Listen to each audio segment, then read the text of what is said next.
All right, guys, we're back with more Road 8 action. Today, I'm going to be showing you how to get this train started on a steep grade using your DPU in asynchronous mode, or better known as having the fence up, right? So having your fence up on your DPU, for those of you that aren't familiar with it, is basically making your DPU independent from the head end. So you can run them separately, right? One of the better known scenarios is like having the head end in dynamic and your DPU still shoving on the bottom, like when you're cresting or grade or something like that. So if you watched yesterday's video, this is basically the same train minus we did one small tweak, and this gets more into train makeup, and we'll do another video about that. But basically yesterday's train had an ACE and an ES 4400 on the bottom, and that actually that was not okay. It was actually out of limits as far as having power on the bottom. I think it's a maximum of 16 powered axles on the bottom, and with the ACE it would have been 17, so we put a -9 with the ES 4400, and that gives us 16. Like I said, we'll do a whole other video about that. Otherwise, the train is exactly the same. So 10,663 tons, 70 loads, 31 empties, 5,862 feet. This is the H back bar, the Bakersfield to Barstow train. So she's sitting here pumping the air up. I just spawned it in, right?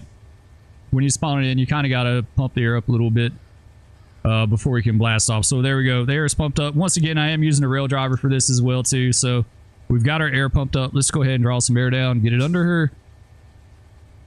We'll kind of approach this like we just rolled up here at Cliff. We're at Cliff once again, which is kind of a difficult spot to get started, right? So we've just rolled up here at Cliff. We were holding the main. We met a train, right? We stopped on the main line.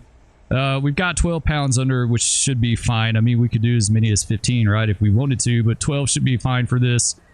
Full independent. The reverser's centered right now. We'll get that taken care of in a second. All right, let's fly up here to the head end, and we'll see about getting this thing moving. Go ahead and jump in, get everything set up. There we go.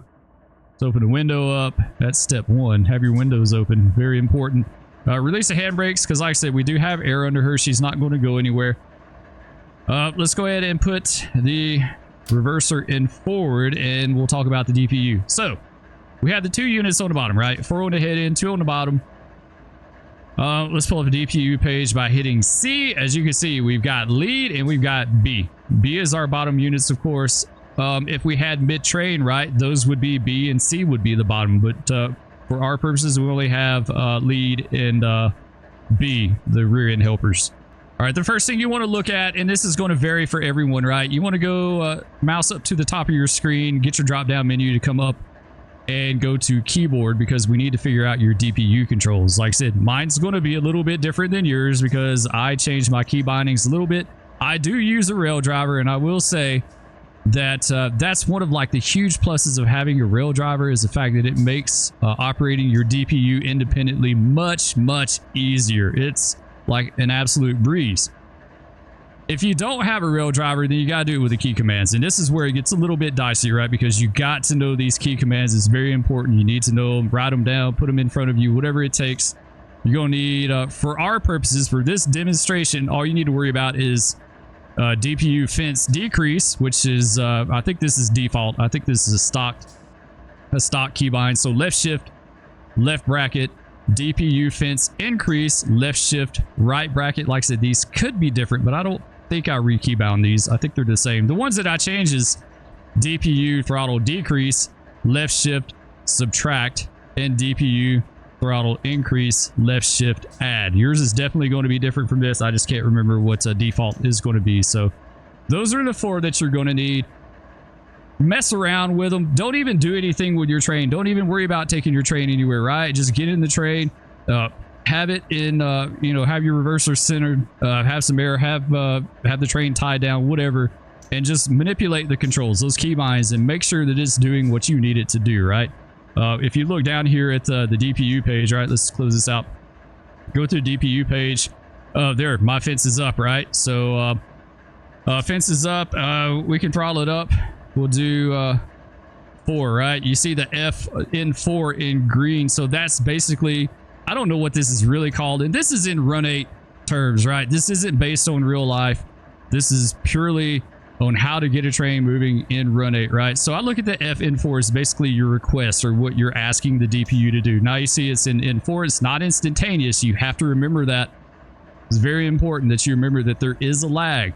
It could be a few seconds, right? So you need to take that into consideration. All right, let's go idle with our DPU. Let's see, what was that control? DPU throttle decrease. So you see she's dropped down to N2.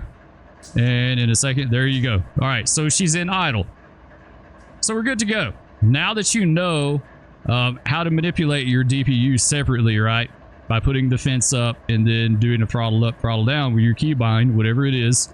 The first thing we want to do is throttle up. We're going to start out at 4. Now, you remember yesterday I said there's a little lag. And that's the one thing that you want to make sure in game is that your amps are built up. Your rear end is doing what you need it to do before you let go of the brakes, right? All right, now on the head end, we're going to come out to 4. There you go. Head end is in 4, bottom is in 4. Let's go ahead and release the big brake, and we'll start easing out on the independent. We got to get this light because I didn't set that, so we'll get that in just a second. All right, let's do that real quick while she's trying to move. Knock you down, knock you down. There we go. All right, she's not doing much right yet. We'll get her moving in a second here. This is probably in real life a good way to get a rail burn, right? Possibly.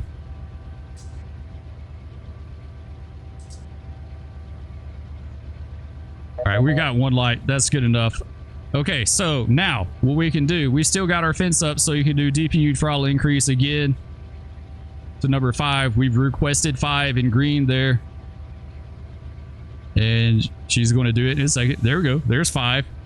I don't know what the max amperage is on the bottom right. I think it's a notch or 2 that you can do. All right, so we know the bottom is moving. She's pushing on the bottom a little bit. Now, if you remember this train yesterday, we had to really jockey with the throttle to get her to do something. And we may have to do that. She may not. She may get to moving. She's trying, right? She's trying, but not completed. So we're just going to give her a little bump. Let's bump it up to 5. Watch your amps. All right, she's loading through 13. We don't want to exceed 14, right? There we go. Head end's moving. Let's drop it back down to 4. There we go. Back to 5. So we're having to jockey the throttle a little bit because this is just kind of a difficult train. Like it's 2.5 HPT, 10,000, over 10,000 tons. There we go. Ooh, went back a little bit too far, but that's all right. We recovered. There we go, 4, back to 5. We're just going to leave her in 6. So we're purely, by manipulating the throttle, we're just doing the head in, right? We're not even, the bottom is just doing its own thing. It's in number 6, and it's just continuously doing that. Now we're basically just working the head in, and we're trying to get her up to about 8 mile an hour. Once we get it to around 8, then we'll be able to stay in 5.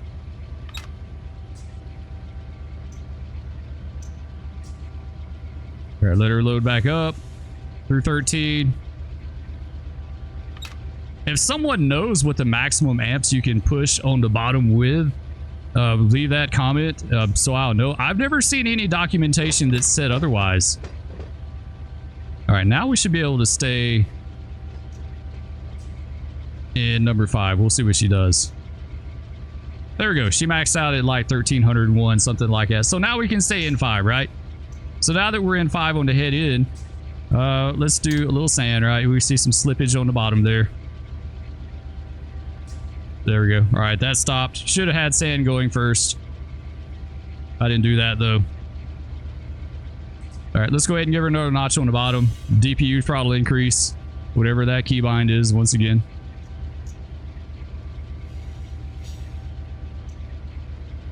So now we're 7 on the bottom. We're at 1150 amps on the head end, so we can go ahead and take her to 6.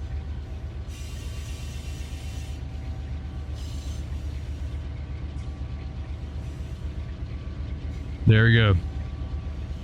She peaked just a hair over 1300, it's like 1320 something. Nice. 1582 amps on the bottom. That's right there. It just dropped to 1395. Like I said, I'm really curious as far as what your max amps can be on the bottom of the train. I've never seen anything about that. All right, now we're requesting 8 on the bottom. DPU throttle increase to 8. There you go. Now she's at 8. We're at 1170 on the head end. Coming down, so now we should be able to go to 7.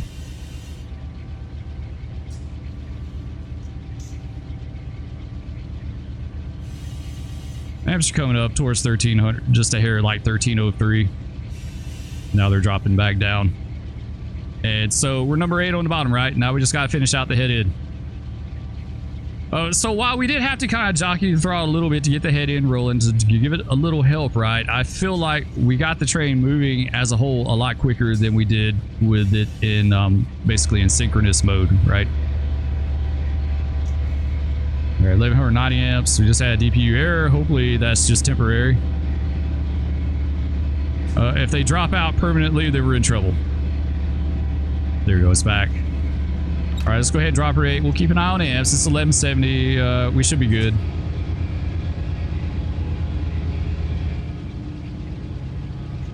Let's go ahead and get this next light here.